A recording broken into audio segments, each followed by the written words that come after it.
Welcome back to AutoCrit's Coffee Break. My name is Bekah Brinkmeier, your host. I am a best-selling romance author coach at AutoCrit, coach of Team Plancer for Novel 90, and a few other things depending on the day. It is one of my favorite parts of the job to sit down with our AutoCrit Pro community and just learn about what y'all are doing. So during today's coffee break, I have the pleasure to sit down with Helen. Helen, welcome. Hi, it's so nice to be here with you, Bekah. I appreciate it. This is so much fun, and I'm so excited to hear about what you're up to. So let's get started. Would you like to introduce yourself to our audience? Tell us a little bit about who is Helen, the author, what inspires you, and maybe what genre you write in. Definitely. Well, I'm Helen Holdun, and I was given the opportunity to write a blog about a celebrity for a newspaper in Palm Springs. And that inspired me to start writing when he said that my writing inspires him the way his music inspires me. That's what really got me on the journey, and he asked me to never stop writing. And so, I know it was a moment. And my first book shared the story about how his music changed my life and how I reinvented myself in 2008, moved from the East Coast to the West Coast with my three sons. I am a mom of three young men now, but at the time they were boys. And I just started writing. My latest book, my baby, is called Love Later. And it is my debut romance novel. And it really started as a journal too that I was writing for myself as my marriage was falling apart. I was trying to figure out like what was going wrong. I was trying to like self-examine what was happening, what I was doing wrong. I ended up with 500 loose leaf sheet papers, handwritten front and back, so 1,000 pages of writing, which I tucked into a notebook and brought with me when we moved cross country. And a few years after that, a friend of mine mentioned it to me and said, "Why don't you like change it a bit, make it less, personalized, and turn it into a novel?" I kind of laughed at the idea, and then when the pandemic hit, I was like, why not? I needed something to get my brain functioning and somewhere else besides fear. And thus became my book called Love Later. And it is about a couple, as the title kind of suggests, it's about a couple who meet later in life. The male lead is a psychologist, a world-renowned psychologist who deals with happiness and how people find happiness, but because of his own PTSD, anxiety, his childhood, he's never been able to find his own happiness. And that led to addictions and various things. And then he meets the love of his, who becomes the love of his life, Elaine. His name is Todd, by the way. He meets Elaine, who changes his life. He goes through a lot of turmoil trying to adapt to being what he feels she deserves. His various addictions catch up with him. He has a near death crisis that snaps him back into like real life and what he needs to do. At the time, his wife is also unexpectedly pregnant, even though she's 49 years old. She discovers she's pregnant, and so My. yeah, but they're thrilled. And between that, the impending of being a father and having this woman who stands by him and supports him and just pushes him to be the best he can be, he brings himself around. And of course, because it's a romance, it is a happily ever after. And so that book I'm the most proud of. I'm thrilled with that book. And I'm actually writing, it's a standalone, but it's also somewhat of a sequel to that picks up with their daughter 20 years later and various things she's going through and how she finds her own path in life. Amazing. I love that you don't shy away from complicated people and characters. I think that's what makes romance in any story, really. I mean, I'm partial to romance because I'm also a romance author, but I love it when my characters get messy, when they Yeah. get complicated, when they have those fatal flaws that are they're human. They're Yes, people. And I don't want to write a perfect person. I want to that's how write I felt.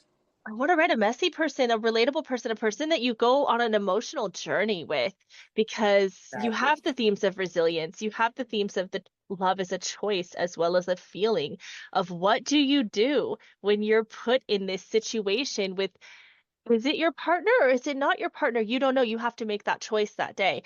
And Exactly.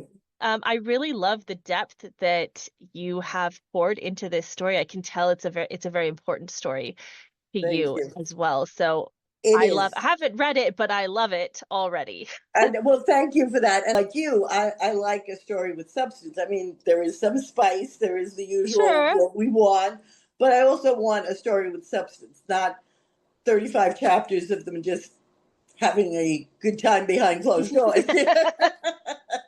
You know what? There's a place for all different kinds of those stories, but sometimes the ones that won't let us sleep, Yes. the ones that dig in here, that are Yes. saying, you're gonna tell this story one way or another. Like this story has to come out. I write super spicy and I write not spicy at all. I write the whole gamut. Right. And I think for me, the characters again are what draw me in. They dictate what is going to happen in this story because I mean, I'll be Absolutely. real. I may have an outline, but really I'm just like a creative director who's writing up an incident report. I have no idea what they're doing sometimes. That's They just do their own That's what thing. I do too. They Yeah. they have these characters took on such a life of their own. My Hmm. kids would tease me because I would talk about them like they're real people, they're real friends, and they would tease me and say, "Should we set a place for Todd and Elaine on Christmas for Christmas dinner?" It became like a running joke. I did start writing later in life. I mean, obviously, I'm not 25. I'm not just starting out, and so I did start later in life. I was always, as a child, even very creative and have a vivid imagination, which sometimes gets me into trouble because it can create stress. But but I've always been that way. And once I found writing, it has been such a tremendous outlet and such a Mm, tremendous stress buster and so many things that has I really feel like has saved me. And my hmm. characters have saved me in some ways to be more than I thought I ever could be. And just to be able to say I'm a published author is like one of the up there with the birth of my three children. It's like just You amazing. did it. Yes. Hel Helen, you did it. Yes. Yes. And That's that is, how.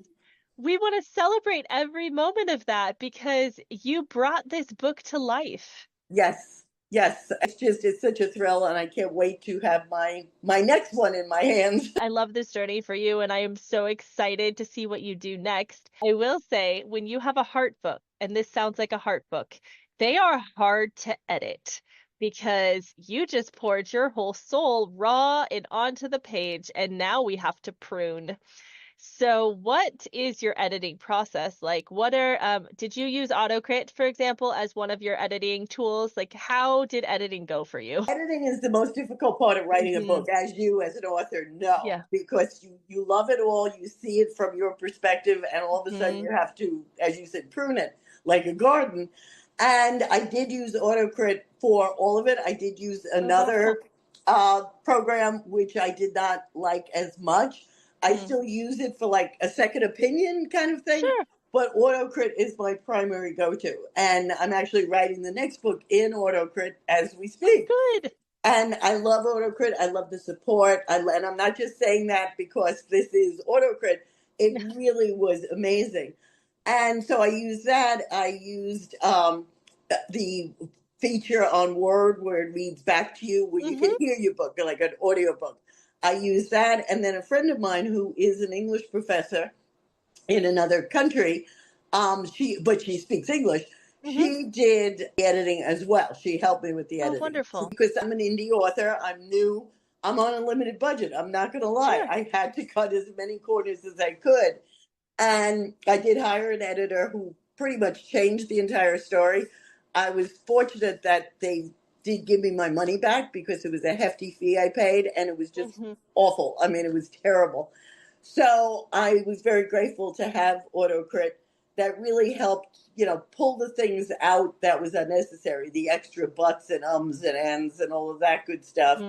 And in some cases, I argued with AutoCrit with every editing, like where there's too many adverbs and whatnot, where I would look at it and say, no, that needs to stay. Mhm. Leave it alone.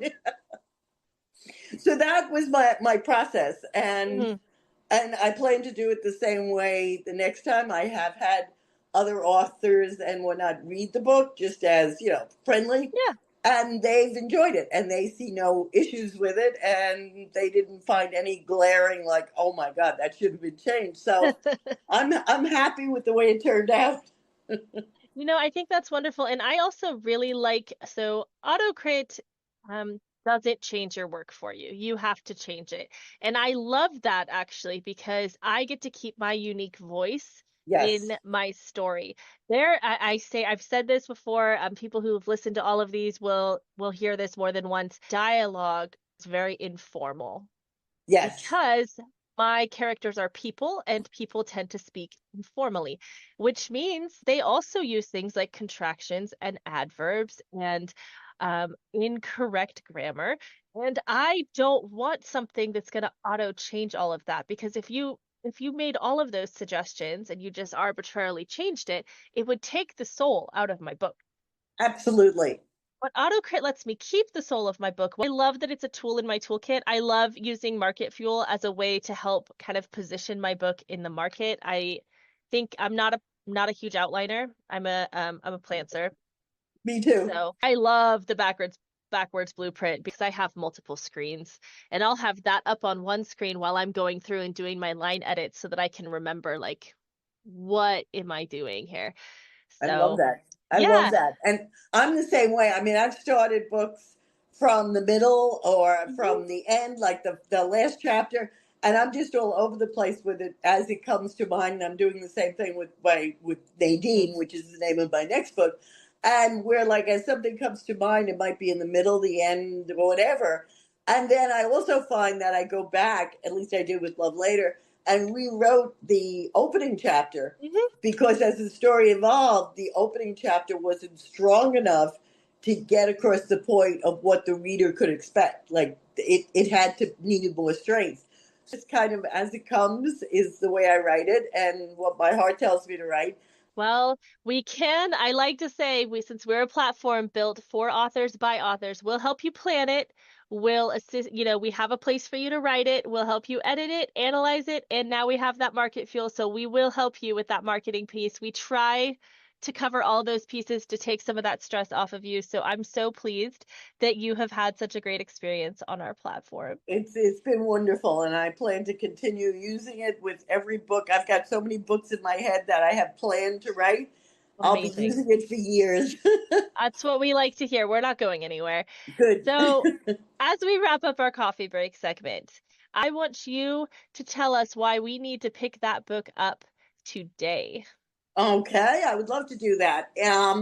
I think we need to read the book because it does explore what couples go through beyond just a meet cute, which I love. I love meet Mhm. cutes, but it goes beyond just meeting, mating, and living happily ever after. It digs into what humans go through Mhm. as they're falling in love, how their past, especially when they're older, especially when they're in their 40s and 50s, how all their past baggage affects every part of their new relationship, what they're trying to evolve into. And that's what I believe Love Later does. It explores the difficulties as well as the joy, and it's not heavy. It's not like all, misery and doom, but it combines the happiness along with the experiences from the past. And I think that resonates with people who are going through things, who have gone through things, or are living happily and in a relationship for maybe 30, 40 years, but they know the various pitfalls and the things they've gone through. So I think this book, like I said, I'm biased, but I think it does resonate with people because of that. It's emotional, and I've been told by readers and by reviews that it really touches your heart, and it's hard to put the book down because you want to see what's going to happen to the two people, to the couple, and are they going to make it? Are they going to get past the blocks that they have and be able to get into happiness. So I think everyone should read it.